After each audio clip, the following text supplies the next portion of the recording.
Hello, and welcome to my YouTube channel, Reading Little Blue Books Out Loud. This is a Little Blue book. It just happens to be Little Blue book number 1814, and it is titled How to Choose a Mate Scientifically, written by John H. Burma, Ph.D., copyright 1923, and this is part 2. And here we go. We left off on page 22. Oh, excuse me. And here we go, part 2. Modern young people increasingly seem to expect their marital partners to furnish real companionship and comradeship. This is significant, for it means that each expects the other to share his enjoyments, pleasures, and interests. Thus, it is important that the couple who expect their marriage to include real comradeship should have many interests in common. Obviously, 100% matching of interest in a man and a woman is not only impossible but undesirable. But such fundamental matters as mutual interest in certain recreations, considerable agreement in choice of friends, interest in or sympathetic respect for each other's hobbies, and general agreements on either stay-at-home types of entertainment or going-out types of entertainment. If they do not agree in their general philosophies of life, true comradeship cannot be attained. And I just realized I read that last time. But here we go. A great many books and articles have been written concerning the significance of sexual response in marriage. While this is only one of many factors and usually is overestimated as to frequency and importance, it is undoubtedly of sufficient importance to merit our attention. The significance of the sexual factor in marriage varies somewhat with a particular couple, but it is likely to be important in all marriages, since sexual desire is a physical factor. It follows the normal curve of distribution. This is the bell-shaped curve used to indicate the fact that most persons or items fall in certain central average, and the minority are aligned at either side of the average.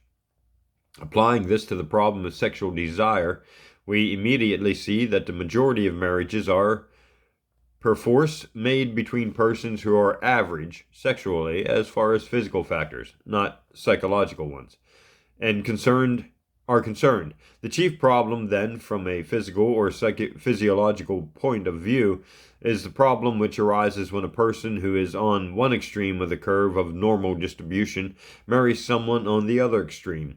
Concretely, this problem would arise when a more than normally passionate man chooses a less than normally passionate wife, or vice versa. Perfect mutuality in this respect does not seem to be necessary, but since our culture so closely links love and successful marriage, and since love and overt affection and sexual response are so frequently connected, the problem of sexual adjustment has even greater ramifications than might be expected. All this means that if a man who is affectionate and likes to show it, and who is sexually more passionate than the average, does not find responses in his mate which match his own, he not only is likely to be displeased and frustrated, but, what is even worse, to feel that his mate no longer loves him, and that the marriage is headed for the rocks. Many persons judge for themselves the success of their marriage by the amount of overt affection and response which can be noted, and when such responses cannot be seen, one partner at least feels that the marriage is not a success. This feeling of and by itself is a serious cause of marital unhappiness. Our conclusions, thus, are based primarily on different grounds than those of some previous writers, but the net result remains the same. From either point of view, it is very definitely giving hostages to fortune when a couple who do not match reasonably well in overt affection and sexual response marry each other. This conclusion is based on physical grounds alone. For cultural, physiological, and experimental reasons, many more women than men fall into the class of below-average desire for sexual response. This is, of course, significant, but not as significant as it might seem, for since it is not physical in nature, it frequently can be and is overcome. This need of an adequate mutuality in matters of affection and sex does not mean that premarital sexual experimentation is desirable. In fact, from a scientific point of view, just the opposite is true. Wives who have had premarital sexual experience do not show as high an average happiness, and premarital sexual experiences are so entirely different from marital ones that neither is at all a satisfactory index of the other. Further, it is unnecessary. Any couple who have known each other intimately for a long enough time to marry will already have formed a fairly accurate opinion as to whether the other is above or below average in affection and sexual response. One definite advantage occurs from almost any attempt to look at marriage and marital choice from a scientific or semi-scientific point of view. Americans too frequently spur themselves on into deeper and deeper infatuation after they have decided to marry. This is likely to result in setting one's loved one on a figurative pedestal, even though the worship is not from afar, and ascribing wonderful qualities to the prospective mate. Some persons purposely refrain from squarely facing the realities of marital choice because of the mistaken opinion that love is like a rose. To dissect it is to destroy it. The net result of attitudes of this sort is to ascribe better than average qualities to one's prospective partner. Then, after marriage, each person finds out that he married an average, run-of-the-mill sort of person. The come-down is so great that a severe jolt results, and the marriage is thus less happy than it otherwise might be. By realistically facing the situation and realizing the disabilities and drawbacks of one's fiancé, this jolt either never comes or is so much minimized as to be of little significance. Furthermore, realization that we are ourselves a long way from being perfect helps all of us to make better husbands or wives. Another all too commonly held fallacy is that one may temporarily overlook faults in one's prospective husband or wife and then correct those faults after marriage. For example, he drinks too much, but after we're married, I'll get him to cut it out. This attempt to improve one's spouse is very laudatory, and there are outstanding examples of its success. But what we do not realize is the excessive number of unsuccessful attempts to reform. So much more frequent are the failures than the successes, that one can only say that if you are an average person, you will not succeed. During wartime, when young men who normally would marry within a year or two must go to war, a great problem faces literally millions of young couples. They must either marry immediately or face the possibility of never marrying each other at all. This creates a tremendous problem, for it means that many factors, which are closely related to marital happiness, may perforce be either wholly or partially inappropriate. A long period of adjustment and relative intimacy, represented by several years of courtship and engagement, has proven to be directly related to success in marriage, and yet this vital period is curtailed deeply by the seeming necessity of a hurried marriage. Furthermore, the honeymoon period is a particularly important one in relation to future adjustment. During it, adjustments come easily. The ador of love soothes over the rough spots which are inevitable when two people begin living together. At its end, the couple should be relatively well adjusted and ready to begin living together with a minimum of friction. Yet in wartime, all too frequently the couple feel they must try to cram into a few days or weeks a whole lifetime. This in itself has a tendency to change the fundamental aspect of the honeymoon, and it no longer serves the useful purpose it usually does. Furthermore, instead of beginning a unified life, the couple is split apart and separated for a very considerable time, and both must live somewhat unnatural lives during their separation. It is unnecessary to draw any conclusions as to whether this is good or bad. It is sufficient to say that it is definitely abnormal, beginning to what is supposed to be a very normal social experience. During wartime, a great deal is said in point, both pro and con, the marriage of soldiers. In spite of the smokescreen of words, the facts are clear. First, all marriages may be classified as either unhappy, just tolerable, or happy. There is no reason whether to feel that marriages which would have been unsuccessful under normal conditions will be any more successful just because of wartime separation. The basic group of unhappy marriages will undoubtedly remain unhappy or be even more unhappy. In the middle group, there are a very considerable portion which are borderline, cases under even normal conditions. There is even reason to believe that shortened acquaintances disrupted. Oops, just one page.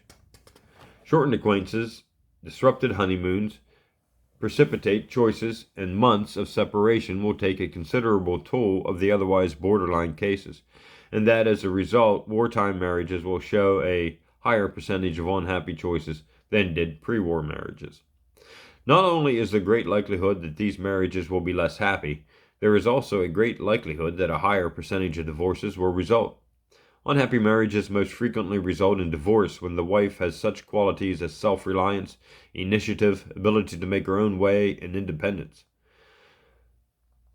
The fact that most young women in America will probably hold a job for from several months to several years during wartime should cause this group to show an increase in the above-mentioned traits, and a consequent increase in divorce rates seems a likely result.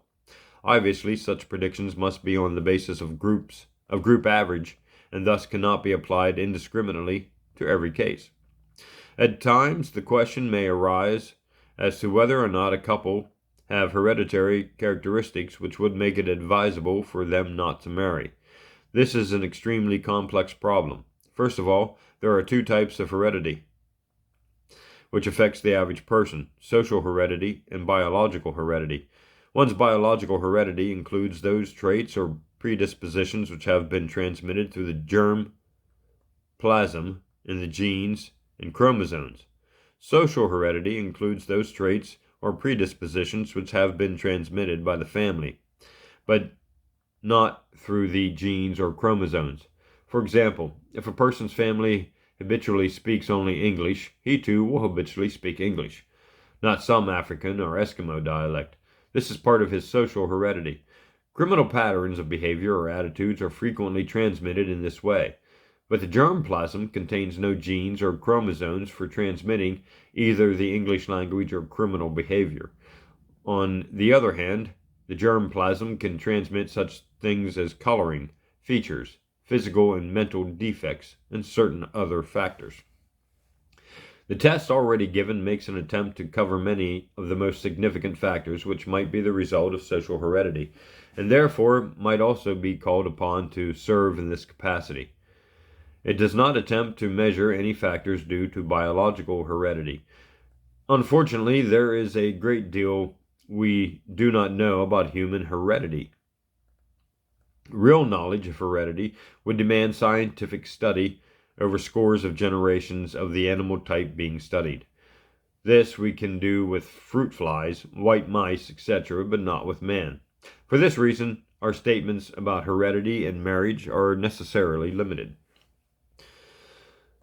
We do know, however, that nearly all traits are carried by pairs of genes, and that usually one sound gene in a pair will fulfill the function of both.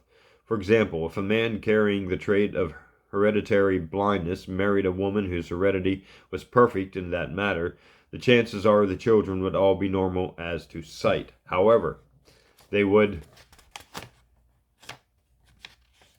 carry one bad gene in the pair, and if one such child married another such child, their children would be blind in the ratio of 1 to 3. This brings us to the greatest problem in relation to marriage and heredity, namely recessive characteristics. Many persons carry defective traits but do not exhibit these traits themselves. There is no way to determine these carriers except by a study of genealogy, and too few persons know anything about their ancestors except their own grandparents. It is thus relatively impossible to determine what defective traits, if any, a person carries unless he himself exhibits such traits. Fortunately for marital happiness, there are two further matters. First, that defective gene seems not to affect the person only carrying them, and such a person would make a satisfactory mate as far as compatibility, etc. are concerned. Secondly, if children are not desired or not possible, there need be no cause for alarm even if defective genes are known to be carried, for their importance lies chiefly in the way they affect the offspring. One general conclusion is therefore clear. If defective traits are known to be present, and if children are desired, marriage should not take place. If no defective traits can be located, and they usually cannot be, then as far as heredity is concerned, the marriage may take place. As science and medicine make greater and greater strides, fewer and fewer factors and conditions are being ascribed to heredity. Once we explained everything else we did not understand as being hereditary. The more we understand about causation, the less we ascribe to biological heredity. And that is the end of How to Choose a Mate Scientifically. Little Blue Book number 1814, written by John H. Burma, Ph.D., copyright 1943. Thanks for listening, and join me again in another Little Blue Book.